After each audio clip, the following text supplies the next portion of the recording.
السلام عليكم ومرحبا بكم في فيديو جديد. اليوم ديتكم معايا جولة خفيفة هكذايا في واحد السوبيرات، وما راحش نحط العنوان ولا وين جاي هاد السوبيرات على خاطر ما نقدرش ندير له اشهار. المهم رايحين تقراو الاسم تاعو في لي زيتيكات هذوما تاع الاسعار عادي، ما كان حتى مشكل. وما حبيتش بالعاني نقول لكم باش ما ديروش في بالكم باللي زعما هاد المنتجات لازم تروحوا لغير لعندو باش تلقاوهم. نو، هذا خذيت كما يقولوا هكا برك سوبيرات، دخلت ليها باش نقضي قضياني تاع الدار، وقلت ندير لكم هكايا تاخذوا فكره على الاسعار. ودرك نهضروا هل هادوما لازم في الريجيم ولا ماشي لازم. كما لهنا الكوتي البنات هدايا فيه الشوفان ما شاء الله، كاين الشوفان رقائق، كاين الشوفان اللي يكون رقائق تاعو خشان، كاين الرقائق رقاق، وكاين المطحون، وكاين اللي يجي مخدوم موسلي يعني مخدوم بالفواكه الجافه ايتو، يستعمل في افطار الصباح. الشوفان سلاح ذو حدين، اذا كان كليناه الصباح راهو يشبعنا ويخلينا انه في النهار ما ناكلوش بزاف وبالتالي نفقدوا وزن، واذا كليناه في الليل يسمن. هكذا راني جاوبتكم على هذا السؤال، اسكو الشوفان يسمن ولا لا. بالنسبه للسعر تاعو انا نعتبره في متناول الجميع. علاش؟ على خاطر كيلو شوفان يدير 40,000 يحكم فتره طويله طويله طويله طويله بالبزاف. على بالكم احنا المشكل نتاعنا ماشي في الاسعار، هذاك السعر نمدوه في حاجه غير صحيه ما تغيظناش، نشريوها قرع الغازوز ما يغيظوناش، نشريوها باللارات المايونيز ما يغيظوناش. بصح الشوفان بابا غالي، 40,000 للكيلو يا اختي، شكون يقدر له 40,000 للكيلو؟ بصح وكان نروح نطلع على فريجيدار نتاعكم واش نلقى امور غير صحيه والباتيسريات وما على باليش، للاسف هذاك ما نديرولوش حساب. هذيك الكالكولاتريس تاع راسنا تاع الحساب تحسب غير كي تكون الحاجه صحيه. المهم البنات بالنسبه للبسكوت السعر تاعو يتراوح ما بين 80 دينار الى 120 دينار، يعني 12,000 على حساب النوعيه. وكاين البسكوت اللي فيه زرارع فيه شوفان. ديما لما تروحوا تشروا هادو الامور اقراو مليح المكونات. الكوتي هذا نتايا خاطينا فيه الشوكولاتات. نزيدو نروحوا نحوسوا على حاجه واحده اخرى اللي تهمنا في الريجيم. كما قلت لكم البنات هادوما الامور اللي راني نوري لكم يعاونوا في الريجيم، بصح ماهيش شرط اساسيه.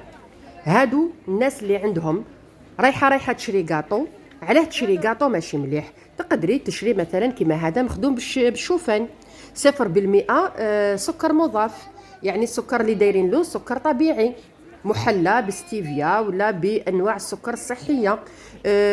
يعني كما قلت لكم هذا للناس اللي رايحين يشروا. درك انت دخلتي للسوبيرات في عوض ما يدك تروح مباشره للكاطو عادي، علاش ما تعوديش انه يدك تروح للكاطو مخدوم بالشوفان؟ على الاقل راكي نقصتي حاجه، راكي نقصتي الفارينه، راكي نقصتي السكر تاعو، راكي جبتي حاجه مليحه.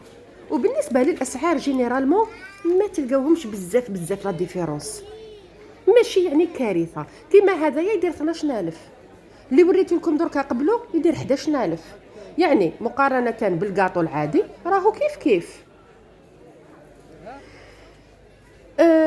ما تنساوش المقوله اخواتي اللي نضل نقول لكم فيها ونفكركم فيها: نوعيه الاكل تحدد الصحه، كميه الاكل تحدد الوزن. يعني الانسان اللي يحب يفقد وزنه ماشي شرط يروح يشري هذه البدائل، ينقص الماكله تاعو في حد ذاتها اللي راه ياكل فيها في العاده، ينقص منها على خاطر راهو ياكلها بمبالغه. هيا نروحوا نشوفوا دركا هدايا 27,000 للكيلو. وشنو هو الارز الاسمر؟ الناس اللي عندهم دراهم ويقدروا يشريو كيلو تاع الرز ب 27,000 25,000. الارز الاسمر ذو الحبه الكامله اكيد انه حاجه بزاف مليحه للصحه. راني نزيد نعاود لكم فيديو اليوم راني نهضر على الصحه ماشي على الريجيم، على خاطر اذا كان نشري هادو ما غير قيس الريجيم ونعاود نولي ناكل كيما بكري بعد ما نفقد وزن، الوزن تاعي يعاود يطلع. هنايا لقيت لكم ملح الهيمالايا. انا ما نكذبش عليكم جامي شريته، نشري هذاك اللي راهو لتحته شمسي الاصفر ولا هذا الازرق اللي قدامه، نشري هذا الملح وعايشه به مالغري كو راني مختصه في التغذيه. ملح الهيمالايا ما نكذبش عليكم ديجا ماشي متوفر بالبزاف. عندك هديه تاع 250 غرام دير 12,000، يعني غالي مقارنه بالملح الاخر. معليش اذا كان الانسان حب يستعمل ملح الهيمالايا راهو طبعا واكيد صحي طبعا اكثر من الملح العادي. بالنسبه كذلك لانواع السكر نقدروا نلقاوهم في الصيدليات، كما نقدروا نلقاو بدائل للسكر في لي سوبيرات. نشوفوا هنايا السعرات الحراريه تاعو بلي بزاف منخفضه مقارنه بالسكر العادي، والسعر ديالو وين راه يا مريومه 12000 لهذه العلبه اللي فيها 50 كيس. يعني اذا كان الواحد كيس واحد صغيوط ديريه في فنجانك تاع القهوه، بيسك ما قدرتيش تحبسي السكر الابيض وما قدرتيش تشربي القهوه تاعك مره، راهي 50 كيس. راكي شفتي السعر تاعها. واش حبيت نقول لكم؟ السكر البني حبيباتي هذا ماهوش صحي، هذا راني باذن الله تعالى نوجد لكم في فيديو عليه. للاسف ماهوش صحي. السكر البني اللي يتباع في الجزائر ماهوش السكر الاسمر الحقيقي. نروح نشوفوا درك هنايا الفارينات اللي تقولوا لي الفارينه الكامله غاليه، الفارينه الكامله الغاليه. هاكو شفتوا لهنايا علبه الفارينه دير 7000 هديه تاع كيلو، هذه تي 55. الاخرى دير مع باليش 8000. هيا نشوفوا درك هنا الفارينه الكامله هبطي 8000. علاش مطيحين السخط عليا؟ كل ما نهضر على الفارينه الكامله غاليه ما قدرنا لهاش، غاليه ما قدرنا لهاش. راهي نفس السومه مع الفارينه العاديه، يا ربي تلقايها بالك زايده عليها ب5 دينار. هيا نروحوا دركا للجهه تاع الياورتات. حطونا ياورتان وبيضه ويقولوا لنا روحوا. بون شوفوا لهنايا عندنا الجبن الطازج. العلبه العاديه دير 4000، هذايا يعني تاع الغوز هذاك دير 5000. كاين يعني انواع مختلفه هنايا تقدروا تشوفوا. اعتقد انه هذه الاسعار تقريبا مقننه، يعني ما فيهاش زياده ما بين بلاصه والبلاصه. وشنو هو ما بين نوع ونوع اللي كاين الفرق. نشوفوا لهنا ثاني بالنسبه للياورت حبيباتي وين تلقاو كلمه لايت ماشي معناتها صحي. لايت للاسف معناتها ما دارولوش السكر الابيض، بصح داروا له الاسبارتام واللي هو نوع من البروتين اللي اخطر من السكر الابيض. صافي كلمه لايت غير ما تدناوش ليها، وانما ديما روحوا جهه كلمه طبيعي. وين تلقاو كلمه طبيعي طبيعي طبيعي، هذيك هي الحاجه المليحه للصحه ديالكم. الياغورت الطبيعي الناتور يعني لا كيفاش يقولوا لا يخفى علينا. هذا اللي بزاف مليح في الريجيم.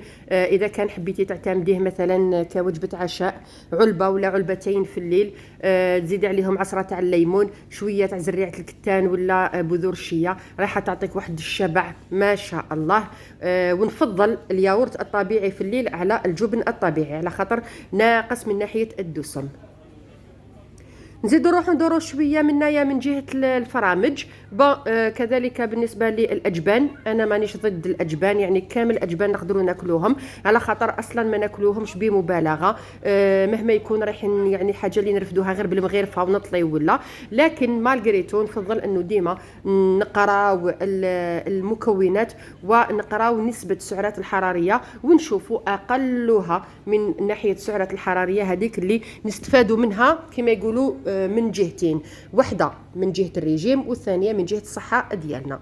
وبالنسبه للاسعار كما شفتوا لهنا ما رانيش نبازي بزاف عليهم على خاطر انا هادو ما نعتبرهم مكملات. الامور اللي ماذا بيا لو كانت صح تولوا تشروهم راني قلت لكم الاسعار تاعهم، بصح كيما هادوما كل واحد والمقدور ديالو. كيما جبنه الموزاريلا بزاف مليحه كذلك. ونروحوا دركا للكريمه.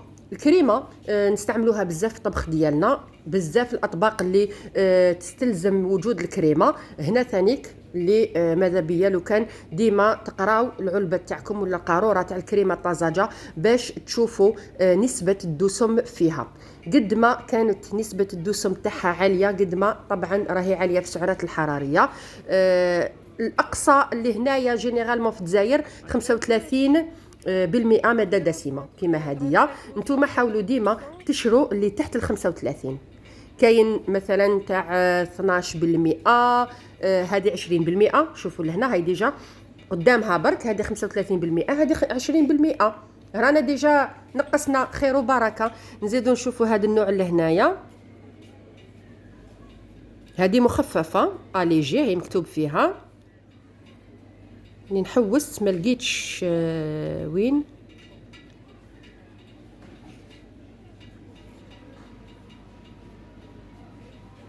ما لقيتش وين مكتوب نسبة الدهون فيها. وكاين هذوك الانواع اللي نعرفوهم يعني موالفين نشروهم صوماميتو. هذه تانيك نشوفوا شحال هذه 20% تانيك، والسعر تاعها ماشي غاليه 28,000 يعني تديري بها عده اطباق.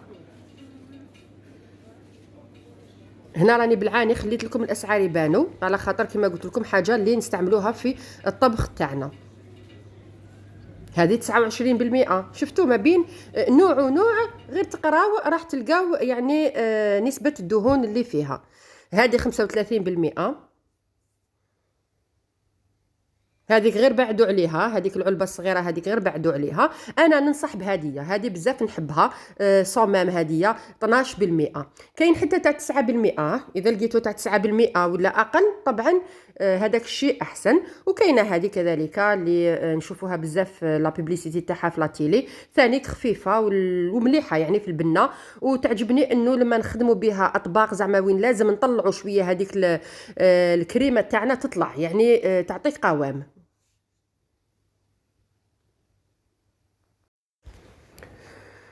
فوالا كانت هذه الجولة من جهة تاع لي كريم فريش. نروحو دركا نزيدو نشوفو جهة واحدة أخرى.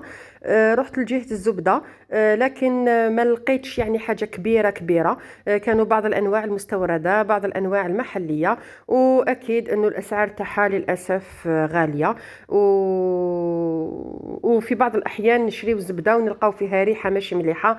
أنا الزبدة نفضل نشري عند اللبان زبدة البقر. هنايا عندنا الخبز كما نقولوا خبز اللب لو بان دومي. هذا ما نقدرش نقول لكم عليه صحي البنات مالغري كو انا نستعملو، لكن نستعملو لسهوله الاستعمال تاعو، خاصه كانوا مجال الاطفال ولا نفضل اني نخدمه في الدار، لكن اكو على بالكم الظروف ساعات ما يصحلناش ما نقدروش. هذا على بالكم كيفاش صاريت له.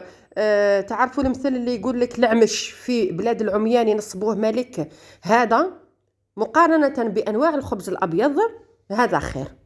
بصح ماشي معناتها هذا راهو هايل وحاجة صحية وفورم على باليش، مي الاستعمال تاعو باعتدال أكيد ما راهوش قاتل ما راهوش مميت.